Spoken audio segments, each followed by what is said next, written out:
demander quelque chose. Par exemple, aujourd'hui, je suis en train de demander, par exemple, ça fait 2 ans que je cherche une maison pour déménager, parce que c'est bien sorti la maison. Je ne sais pas comment demander. Mais j'ose pas dire, Dieu, fais-moi avoir une maison. Alors, est-ce que c'est plutôt dans le sens, Dieu, si c'est bon pour moi, fais-moi trouver le bon truc, sinon, tu vois, comment formuler les demandes? Va trouver une belle maison, une belle femme.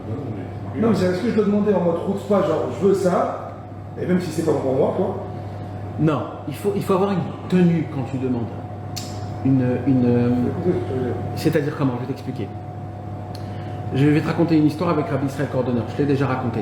Rabbi Israël Cordonneur, il était dans l'hiver ukrainien. L'hiver ukrainien, c'est un hiver très compliqué. Et Rabbi Israël Cordonneur, quand il habitait là-bas en Ukraine, il était très très pauvre. Et il n'avait pas de manteau. Donc, quand tu n'as pas de manteau en hiver ukrainien, en plus pour un chassid Breslev qui fait le beau des doutes la nuit dans la forêt, tu es dans un vrai pétrin. Alors, un jour, on a entendu Rabbi Israël Cordonneur, en pleine Igbo des doutes, demander à Hachem, en lui disant comme ça, Hachem, Ribono Shel Olam, regarde. Moi, j'ai besoin d'un manteau. J'ai besoin d'un manteau, il fait froid. J'ai besoin d'un manteau.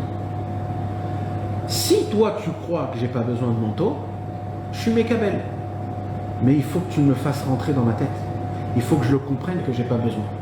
Mais tant que tu m'as pas donné cette conscience-là, pendant ce temps-là, envoie-moi le manteau. Mais ou tu me donnes du date que j'ai pas besoin de manteau, ou tu me donnes le manteau, mais ne me laisse pas comme ça. Là, ça c'est un homme qui se remet totalement à Kadosh Baruch Hu. C'est-à-dire, il ne le laisse pas. Toi, tu dois te poser la question, j'ai besoin d'une maison. Donc toi, tu dois te dire, Hachem, pourquoi d'abord tu as besoin d'une maison? Tu dois te poser cette question toi-même. Pourquoi? Déjà, tu as besoin, tu n'as pas besoin, tu veux changer, tu veux pas changer. Déjà, en fonction de ça, tu vas découvrir que c'est des sensations personnelles de toi et de ta femme. Et là, tu vas dire, Hachem, peut-être change ma sensation, parce qu'au moment où tu changes ma sensation, ce serait OK. Ou alors, fais-moi trouver une maison. Mais je ne peux pas rester dans les deux. Peut-être je dois apprendre quelque chose de la situation que je suis entre les deux, quelque chose. Alors, fais-moi apprendre cette chose-là, Hachem. Donne-moi de la force, donne-moi de la émouna, donne-moi du courage. Aussi, quand on demande à Hachem, normalement, il faut demander d'arrêter complètement le problème. J'ai un problème, Hachem, enlève-moi ce problème. Mais il y a une prière plus forte que ça. Plus forte que ça. C'est quoi? Pas dire Hachem, enlève-moi le problème. Hachem, donne-moi le courage, la force et la foi de passer le problème.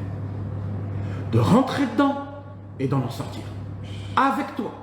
Gam qui est l'air begetz al mavet, loïrara. David Ameler, il n'a pas dit sauve-moi de Shaoul, sauve-moi de Achitophel. Il a dit quoi? Il a dit Hachem, quand je vais marcher dans les routes de la mort, juste sois avec moi. Qu'est-ce qu'on a dit? C'est que sois avec moi, ça veut dire quoi? Je ne vais pas contourner, mais je vais être avec toi. Ça veut dire quoi, d'après ce qu'on vient d'expliquer au tout début du cours? C'est que David Ameler, il voulait Hachem est toujours avec lui.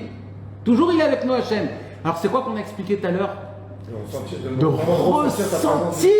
qu'il est proche de moi. Parce que quand tu ressens qu'il est proche de toi, tu es le plus fort du monde.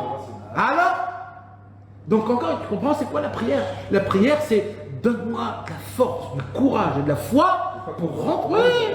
Mais vadaï, c'est les vieux qui disent Hachem, moi je suis fatigué, enlève-moi ce problème. C'est les vieux. Mais nous on est des combattants, les gars.